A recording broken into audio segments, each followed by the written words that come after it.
Let me tell you a secret. Many people look rich. Very few actually are. A luxury handbag screams wealth, but it's often hiding a maxed-out credit card. The real elite don't show off their money. They hide it in plain sight. That's what I'm going to reveal today on The Passive Path. Because the real gap between rich and poor has nothing to do with cars, watches, or yachts. It's about what you know and how you spend your money when no one's watching. Most people chase expensive brands to look important, but the wealthy, they're playing a completely different game. Are you playing the right one? Keep watching, because you'll see how the quiet choices you make can build real wealth, and why the things you're tempted to buy might be keeping you poor. Let's get into it. The mirage of luxury. When spending becomes a trap, walk down Fifth Avenue in New York. You'll see bright store windows filled with designer handbags and shine. People save for months to buy a Louis Vuitton purse, or they lease a luxury car just to look like they've made it. But here's the problem. None of this guarantees you're wealthy. A $30,000 handbag doesn't change your bank account. It empties it. Luxury spending is often a mask. It's a way to tell others, look how successful I am. But real wealth doesn't need to shout. The truth is simple. Luxury brands used to be rare. Only a few could afford them. Now anyone with a credit card can swipe for a Gucci belt, or finance a Mercedes for a few hundred a month. Even college students do it, because luxury has become accessible. But that's not a good thing. It's a trap. A man I knew made $50,000 a year.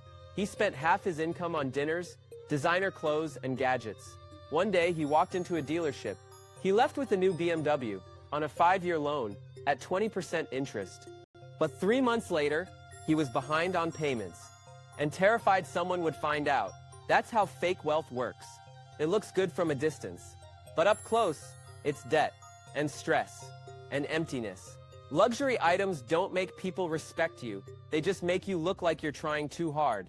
People who actually have money don't always show it. Look at Warren Buffett. He drives a modest car, lives in the same house he bought decades ago, but he's one of the richest men alive. That's because he knows true wealth is silent. It doesn't need logos, or gold chains, or flashy vacations. It shows up as freedom, time options, and peace of mind. Many people mistake spending for success, but spending doesn't equal wealth. It often leads to being trapped. Luxury items lose value the moment you buy them. They're not assets, they're expenses. A Chanel bag won't earn you money. Neither will a Rolex if it's bought. When everyone can buy luxury on payments, it stops being special. And that's happening everywhere. People used to flash luxury items to prove they belonged in the elite. Now the elite have moved on. They've found new ways to show status. Ways that money alone can't buy. So next time you feel the urge to spend thousands to look important, stop, ask yourself one question. Is this building my wealth, or is it draining it? Because real success on the passive path isn't about what's on your wrist, it's about what's in your mind and in your bank account. The wealthy understand this. Do you? Let's keep going. Because there's a whole new world the wealthy live in. One that's invisible, and it might surprise. The shift to invisible wealth. Imagine 2 women sitting across from you in a coffee shop. Both look well put together, but one sets a designer handbag on the table. The other pulls out a serious-looking book about society and psychology. Which one would you want to talk to? Most people feel drawn to the second woman, even if they don't know why. That's because true status today isn't about things you can buy. It's about what you know and how you show it. This is called cultural capital. Pierre Bourdieu, a French sociologist, talked about it decades ago. He said knowledge, taste, and subtle signals separate the wealthy from everyone else. It's how the elite keep their circle tight. They talk about ideas, not about handbags. They discuss global politics, not celebrity gossip. Cultural capital is the new currency of status, and it's invisible. Nobody can knock it off or fake it with a credit card. In the past, rich people showed off silver cutlery or but mass production changed everything.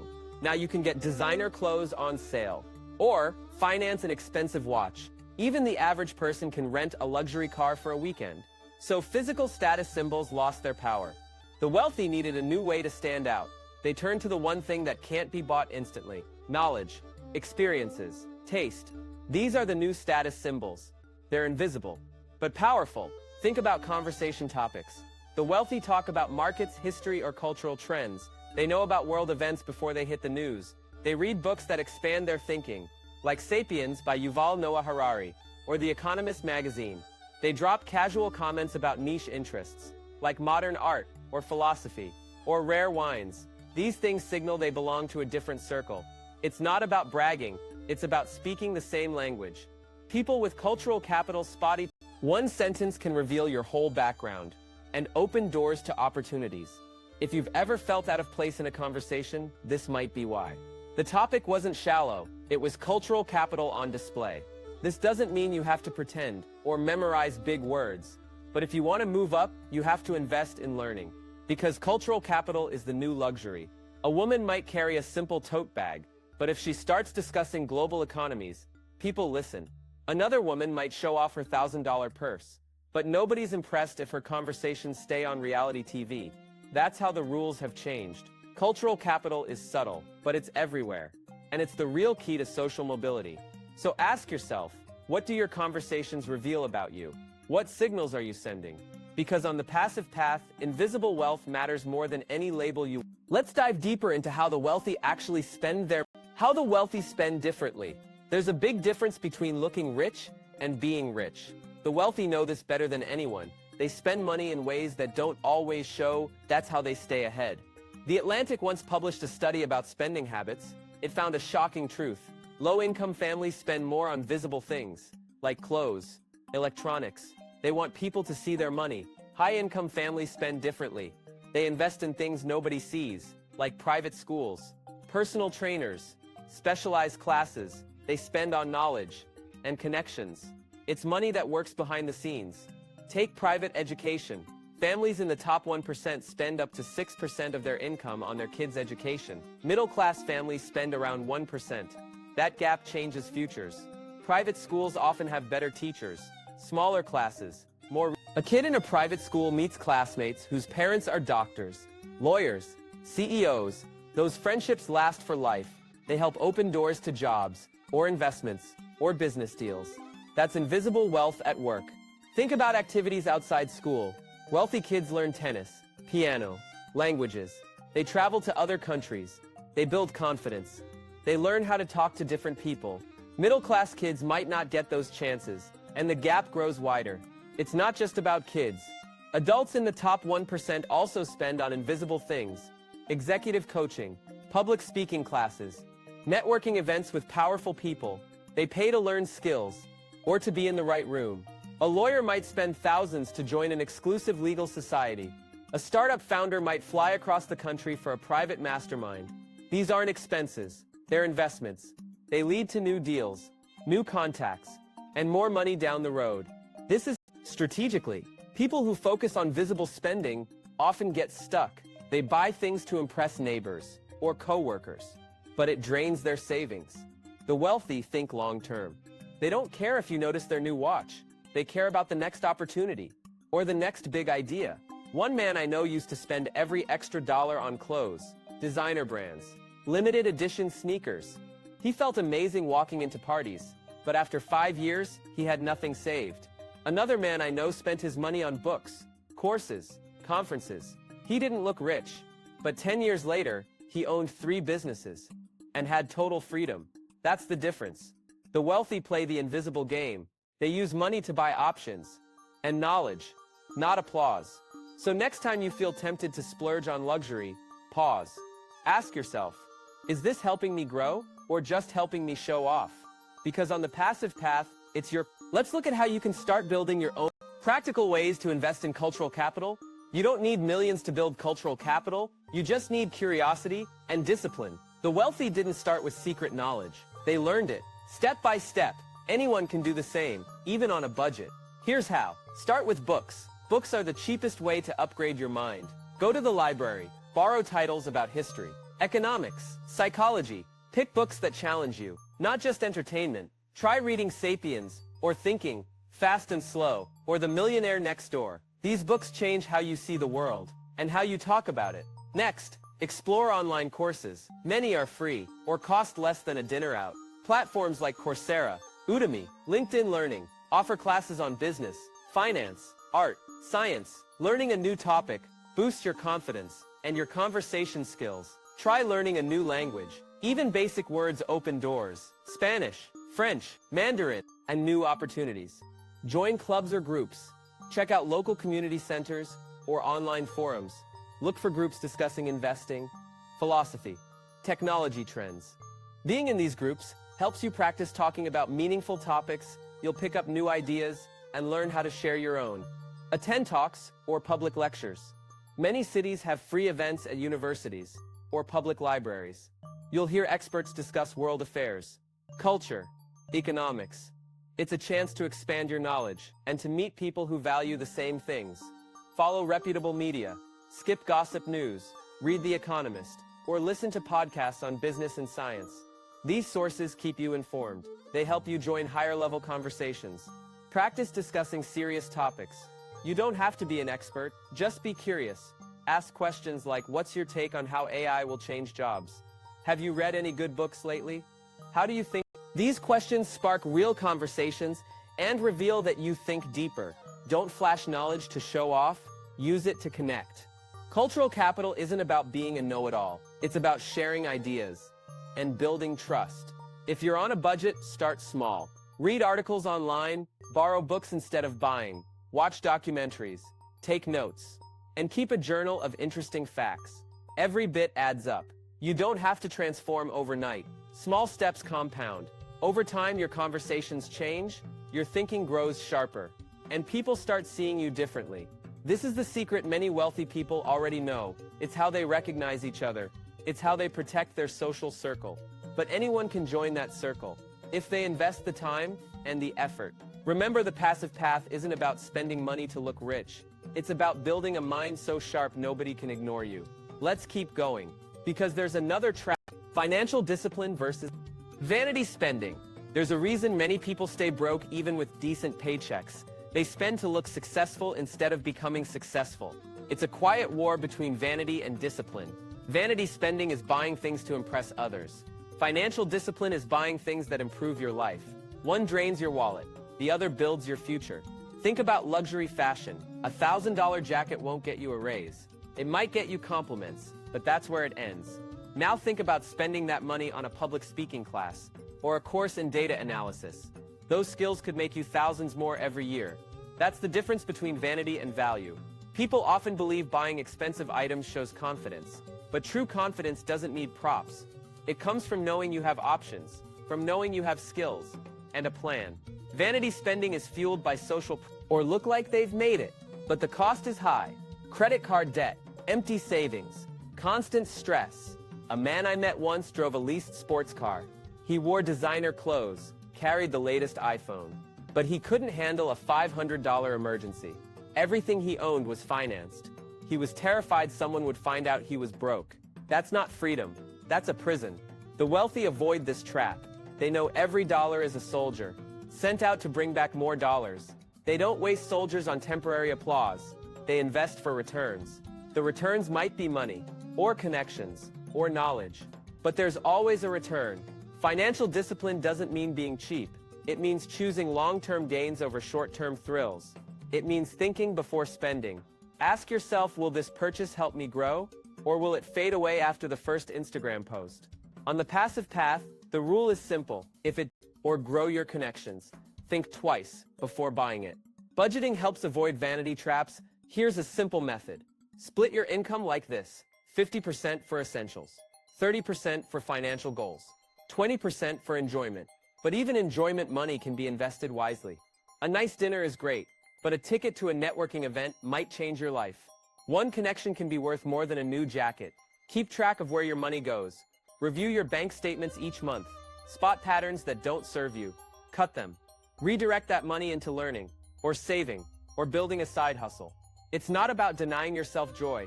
It's about choosing better joys, the kind that pay you back. Financial discipline is the true luxury.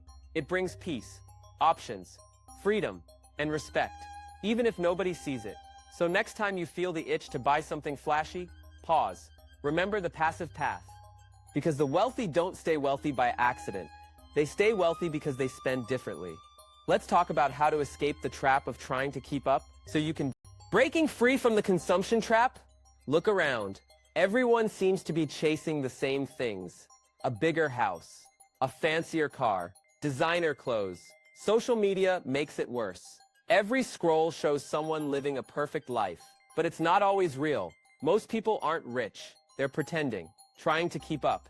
This is called the consumption trap. it keeps people stuck, working harder, earning more, spending even faster, but never feeling secure or free. Many middle-class people feel squeezed. They have good jobs, decent pay, yet there's never enough money left over. Because expenses rise with income. They upgrade cars, move to bigger homes, buy the latest tech. Not because they need it, but because everyone else has it. It's a silent competition that nobody wins. Meanwhile, the wealthy think differently. They don't care about keeping up. They care about building assets. They care about owning time and controlling their choices. Oh, she drove a basic car, but she owns several rental properties and her investments paid her more than her job. People assume she was average until she retired early. That's true wealth. It doesn't show off. It works quietly. Many people stay trapped because they confuse spending with progress. They believe visible things prove success, but real progress happens invisibly. Inside bank accounts, inside investments, inside your skills. Breaking free starts with one decision. Stop living for applause. Start living for freedom.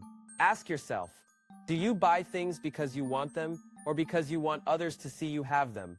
Would you still buy that luxury car if nobody else ever knew? Or that expensive watch? Or that designer bag? If the answer is no, that's a clue. It's not your desire, it's borrowed from society.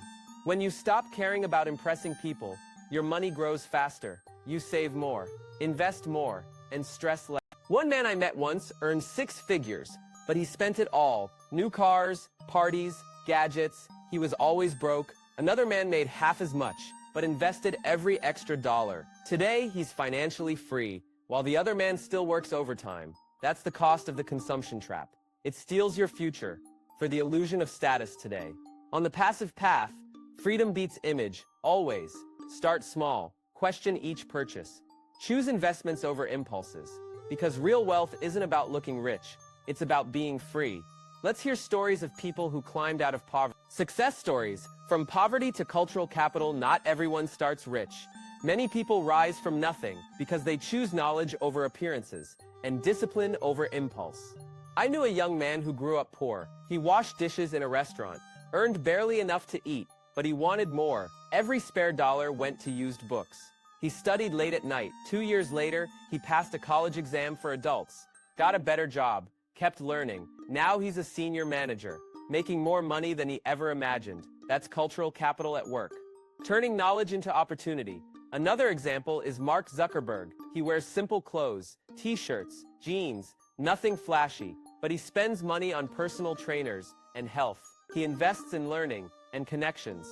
His focus is never on showing off, it's on building the future. Bill Gates is the same. He drives modest cars, but subscribes to magazines like The Economist. His brain is his biggest asset. That's how he stays ahead. Not through luxury, but through information. Even small investments in yourself pay off. One woman I know used her first paycheck to join a night class. She learned accounting. Years later, she started her own business and doubled her income.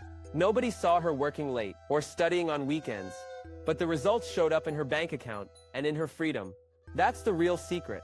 The wealthy don't chase labels, they chase growth. Knowledge creates power, skills create freedom. Luxury fades, but knowledge stays with you forever. On the passive path, these stories remind us, you don't need a rich family or connections. You need curiosity and the courage to invest in yourself. Start where you are. Use what you have. Read, learn, practice new skills. Small steps become big results, because every new thing you learn becomes part of your cultural capital.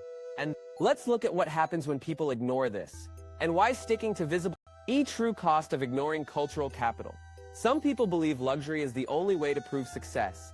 They ignore cultural capital and pay a hidden price. It's not just about money, it's about missed chances, missed connections, and doors that stay closed. When you focus only on visible wealth, people see it, but they might not respect it. They might see you as shallow or insecure. Meanwhile, those with cultural capital build quiet influence. They get invited to important meetings, to private dinners, to secret investment opportunities, because they speak the same language as the elite. One sentence about economic trends or a book recommendation can connect you to powerful people. Luxury can't do that. A man I know loved luxury cars. He bought a new one every 2 years, but he never learned to talk about markets or business trends. At networking events, conversations passed him by. He stood alone. Meanwhile, another man wore basic clothes. People surrounded him, wanted his opinion, invited him into deals. That's the difference. Cultural capital builds bridges. Luxury builds walls, because luxury can separate you. It can make people assume you're shallow or reckless with money, or living above your means. Cultural capital signals depth and stability. People with cultural capital often find mentors, because mentors see potential. They see someone willing to learn and grow. Without cultural capital, you miss those chances. Nobody taps you on the shoulder and offers guidance or insider knowledge. The cost is huge. A woman I know kept spending on expensive clothes, but never learned new skills. When her industry changed, she lost her job, had nothing to fall back on. All the luxury in her closet couldn't save her career. That's the risk. Luxury is fragile. Cultural capital is strong. It survives recessions, industry changes, and life surprises. On the passive path, it's built on knowledge, skills, and the quiet confidence that comes from being prepared. Ask yourself, are you spending to look wealthy or to become wealthy? Because the cost of ignoring cultural capital is more than dollars. It's lost time, lost chances, and a life that never reaches its true potential. Let's talk about how you can start building your passive path today. Steps to start your passive path. You don't have to be rich to start the passive path. You just have to start and keep going. Here's how to begin building cultural capital and real wealth. First, review your spending. Look at your bank statements. Spot the money going to things that lose value, like luxury clothes, trendy gadgets, expensive nights out. Ask yourself, does this bring me closer to freedom or just keep me trapped? Next, redirect some of that money. Start small if you have to. Buy one good book each month, or take one online course. The goal is simple. Invest in your mind, not just your image. Set a goal to learn something new every quarter, a new skill, a new language, or a new area of knowledge. This keeps your brain sharp and your network growing. Find people who think bigger. Attend meetups. Join online communities. Talk about ideas, not just things. This builds cultural capital, one conversation at a time. Spend time listening to podcasts. Pick topics outside your job. The broader your knowledge, the more doors open. Replace some entertainment time with learning time. Even 30 minutes a day adds up. Track your progress. Keep a notebook of insights or use an app. Write down interesting facts, new words you've learned, or topics you want to explore. These notes become your private library, your hidden advantage. Don't rush. Cultural capital builds slowly, but steadily. Over time, people will notice the change, the way you speak, the way you think, the confidence you carry. That's real wealth. On the passive path, remember this. Luxury fades, knowledge grows. Spending on yourself is the best investment. You don't have to keep up with anyone. You just have to keep growing. Freedom isn't bought with logos. It's built with choices. Start your passive path today and watch how your life changes. If this video gave you something to think about, share this with someone who might need it, and leave a comment about one way you'll invest in yourself this month, because your future deserves it. Let's finish strong, and remind ending luxury fades fast, but knowledge stays forever. Real wealth is invisible. It's built quietly, through books, through learning, through better conversations, not through logos, or flashy cars, or designer bags. On the passive path, we know this truth. Money is a tool, not a trophy. Spend it on things that make you smarter, healthier, and freer, because freedom is the real luxury, and cultural capital is the key to unlock it. Start today. Start small. Your future self will thank you. Like and subscribe to The Passive Path for more ways to build true wealth. And remember, the quietest We've talked about a lot today, about how real wealth isn't what you wear or what car you drive. It's in your mind and your choices. On The Passive Path, we believe everyone can build invisible wealth no matter where they start. So keep learning, keep growing, and keep choosing freedom over flash. If you found value in this video, like and subscribe to The Passive Path. Leave a comment and tell me how you plan to invest in yourself, and share this video with someone you care about. I wish you luck on your journey. Feel free to check out the other videos on this